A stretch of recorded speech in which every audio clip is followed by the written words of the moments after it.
ज्योत का विधान है। नवरात्रि में देवी की ज्योत लगती है, अखंड ज्योति लगती है, जवारे बुआए जाते हैं, कलश लगता है। ज्योत का भी विधान है। जिसके यहाँ दिया अखंड जलाया जाता है, अगर वो दिए की लो, दिए की बाती अगर दक्षिण दिशा की होती है तो उसके घर में साल भर में एक घात जरूर होती है।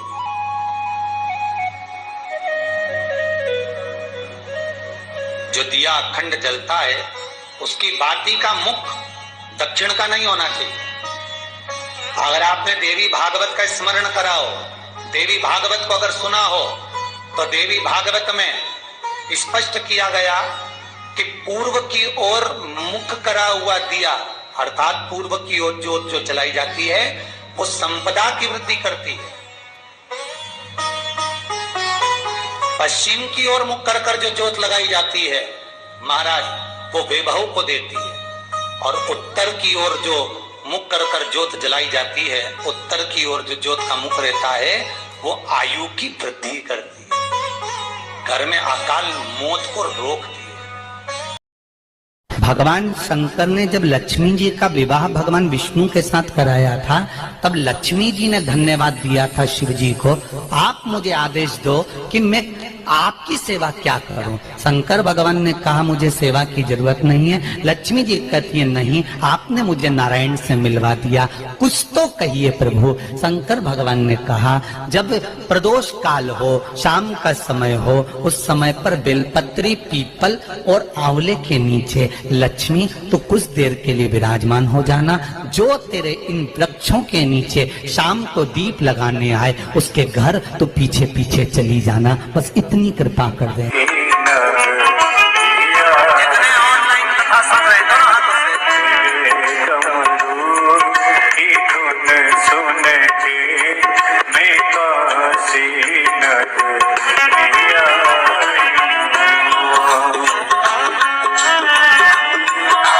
आपको कथा में कहा था मंथन हुआ, उस मंथन में सबसे पहले अगर कुछ निकला तो 5 गाय निकली। कितनी?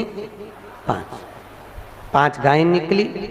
और पहली गाय नंदा, दूसरी सुभद्रा, तीसरी सुरभि, चौथी सुशीला, 5वीं बहुला। ये 5 गाय निकली थी। और उन 5 गौ माता के निकलने पर गाय को प्रकट क्यों किया? क्योंकि शंकर भगवान विष पिएंगे, कंठ जलेगा। कंठ की जलन को अगर कोई रोक सकता है तो गौ माता का दूध रोक सकता है। गौ माता का दूध कंठ की जलन को। जब गौ माता प्रकट हुई तभी उसी समय पर अष्टलक्ष्मियों का प्राकट्य हुआ। और अष्टलक्ष्मियां, पहले आदि लक्ष्मी, दूसरी धन लक्ष्मी, तीसरे नंबर पर है धान्य लक्ष्मी, चौथे नंबर पर है गज लक्ष्मी, 5वें नंबर पर है सनातन लक्ष्मी, 6ठे नंबर पर है वीरा लक्ष्मी, 7वें नंबर पर है विजया लक्ष्मी और 8वें नंबर पर है विद्या लक्ष्मी। ऐसी 8 लक्ष्मियां प्रकट हुई। उन 8 लक्ष्मियों में से घर में अगर हम पूजन करते हैं तो हमारे यहाँ हम श्री लक्ष्मी की पूजन करते हैं। कौन सी लक्ष्मी की पूजन करते हैं? श्री लक्ष्मी। दुकान पर जिस दिन दीपावली का दिन रहता है, ऑफिस में, दुकान पर अगर हम लक्ष्मी की पूजन करें तो विजया लक्ष्मी की पूजन करना चाहिए। कौन सी लक्ष्मी? विजया लक्ष्मी। विजया लक्ष्मी का मतलब जानते हो? जब दुकान पर, ऑफिस में दिवाली के दिन पूजन करो तो 5 कमल गट्टे, कमल गट्टे जानते हैं, इससे काले काले आते हैं, किराने की दुकान पे मिलते हैं। 5 कमल गट्टे, 5 हल्दी की गट्ठान, 5 धने के दाने, धने के दाने, 5 हरी मूंग के दाने एक लाल पोटली में बांधकर विजया लक्ष्मी के नाम से ऑफिस में रख देना चाहिए। जिंदगी में कभी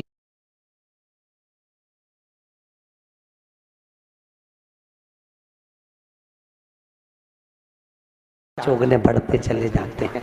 ये केवल लक्ष्मी पूजन वाले दिन होता है। तो घर में अपने रखी जाती है श्री लक्ष्मी। उसी श्री लक्ष्मी को हमारे यहाँ धन लक्ष्मी कहा गया है। और व्यापार व्यवसाय में रखी जाती है, जम के बोलो, विजया लक्ष्मी। बच्चों के रूम में दीपावली के दिन जो पूजन करी जाती है वो गज लक्ष्मी की करते हैं। कौन सी लक्ष्मी? गज लक्ष्मी। गज लक्ष्मी मतलब हाथी पर बैठी हुई। हाथी पर बैठी हुई लक्ष्मी से मतलब ये नहीं कि आप गजलक्ष्मी का फोटो लगा दो या गजलक्ष्मी का चित्र लाओ या मूर्ति लाओ। अपने को केवल एक पूजन के बाद में कुंकू की या हल्दी की या सिंदूर की बिंदी अपने बच्चों के पढ़ाई के रूप में गजलक्ष्मी के नाम की लगा देना चाहिए। गजलक्ष्मी मतलब उन्नति को देने वाली, हमारे बच्चे को विद्या प्रदान करने वाली, उत्तमता देने वाली होती है बच्चों के लिए गजलक्ष्मी। हाँ, किसी व्यक्ति से धन लेना है, संपदा लेना है, वो नहीं दे रहा तो हमारे यहाँ सनातना लक्ष्मी का पूजन किया जाता है। कौन सी लक्ष्मी? सनातना लक्ष्मी। दीपावली के दिन लाल वस्त्र में या पीले वस्त्र में अपने घर के कोई भी 5 सिक्के मतलब एक एक के क्वाइन हो, 2-2 के क्वाइन हो, सिक्के मतलब क्वाइन लेकर उसको हल्दी में लपेटकर जिस व्यक्ति से पैसा लेना है उसका नाम लेकर धागे से बांधकर कपड़े में उसको मात्र 22 दिन तक रख दो। सनातना लक्ष्मी अपनी लक्ष्मी को वापस खींच के ले आती है। घर की लक्ष्मी अपनी लक्ष्मी को खींच कर लाती है, उसको सनातना लक्ष्मी कहते हैं। ये दीपावली के दिन पूजी गए हुए लक्ष्मी धन को खींच लो। और चुंबक देखिए, अरे बोलो तो बच्चे लोग गंगा जी में ऐसे उसको बांध के, हमारे यहाँ यमुना गंगा में बच्चे धागे में बांध के लटकाते हैं। क्यों लटकाते हैं? उसमें क्या चिपकता है? पैसे चिपक जाते हैं। जो चुंबक तत्व से जुड़ा हुआ है वो चिपक के है। सनातना लक्ष्मी अपनी लक्ष्मी को खींचकर वापस बुला लेगा, घर की लक्ष्मी। ऐसी सनातन अष्टलक्ष्मी। सनातना लक्ष्मी आनंद सुख देने वाली है। उसी तरह जब व्यक्ति के जीवन में बहुत ज्यादा कोई रोग उत्पन्न हो गया हो, बहुत बड़ी बीमारी हो गई हो, डॉक्टर बोल रहे हो कि इसका बचना मुश्किल है, ये बहुत ज़्यादा तकलीफ में है और आप चाहते हो कि इसको रहना चाहिए, समय इसका निकलना चाहिए, तो वीरा लक्ष्मी की पूजन की जाती है। कौन सी लक्ष्मी? वीरा लक्ष्मी। वीरा लक्ष्मी कैसे पूजते हैं? कहते हैं नीम की 5 पत्ती। कितनी पत्ती? नीम की 5 पत्ती, एक कमलगट्टा पानी के कलश में डालकर रात भर बीमार व्यक्ति के पास में रख दीजिए। वीरा लक्ष्मी के नाम से 7 बार उतार कर नीम के पेड़ के नीचे से डाल दीजिए। उस व्यक्ति को कष्ट नहीं होता और वो धीरे धीरे स्वस्थ होना चालू हो जाता है। अगर कोई बड़ी बीमारी है तो भी, कैंसर जैसी बीमारी में भी इसको प्रयोग कर सकते। वीरा लक्ष्मी। बोल लक्ष्मी महारानी की। लक्ष्मी सबसे ज्यादा प्रसन्न कौन से दिन होती है? जम के बोलिए जरा। शुक्रवार। तो शुक्रवार को लक्ष्मी सबसे ज्यादा प्रसन्न क्यों होती है? उसका प्रसन्न होने का कारण क्या था? लक्ष्मी जी के 2 भाई थे, दोनों की शादी नहीं हो रही थी, दाता और विधाता, दोनों का विवाह नहीं हो रहा।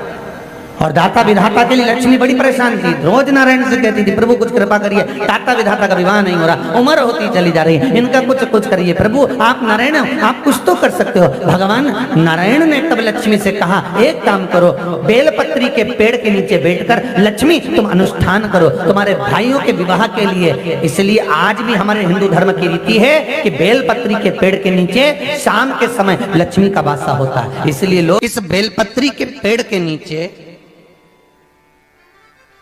तुम्हारा रात्रि को, शाम को 6 बजे से लेकर रात्रि को 8 बजे तक तुम्हारा निवास होगा।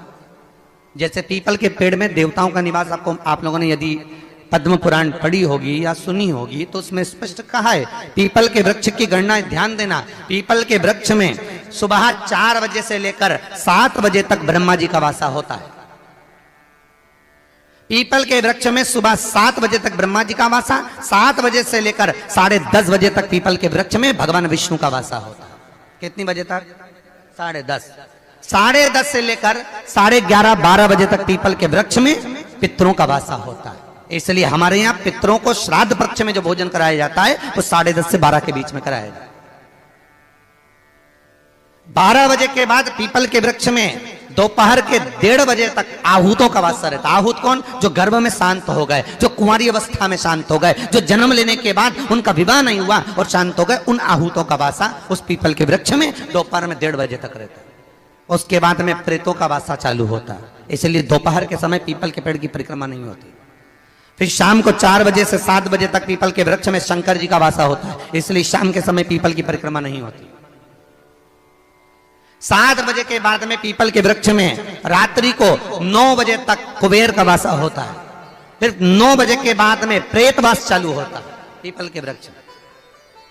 उसी तरह बेलपत्री का जो वृक्ष है, उस बेलपत्री के वृक्ष के नीचे रात्रि को 8 बजे से लेकर 12 बजे तक बेलपत्री के पेड़ के नीचे कुबेर का निवास होता है। महाराज, कुबेर का निवास।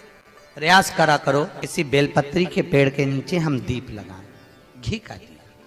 यदि संपदा की कमी हो तो, अगर भगवान ने खूब संपदा दी है तो भले मत लगाओ, कोई दिक्कत।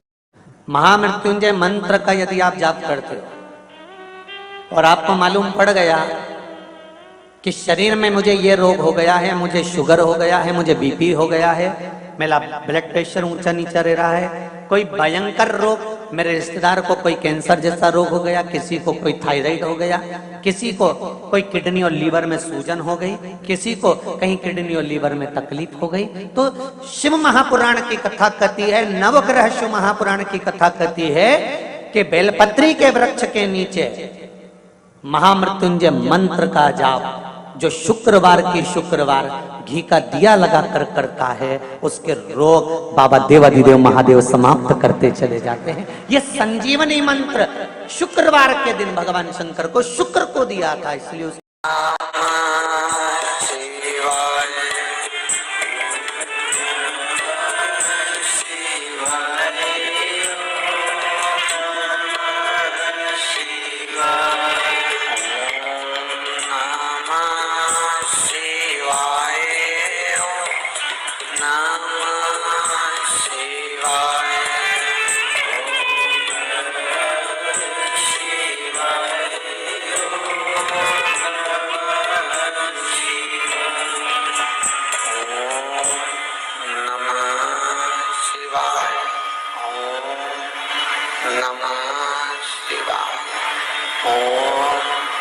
नमः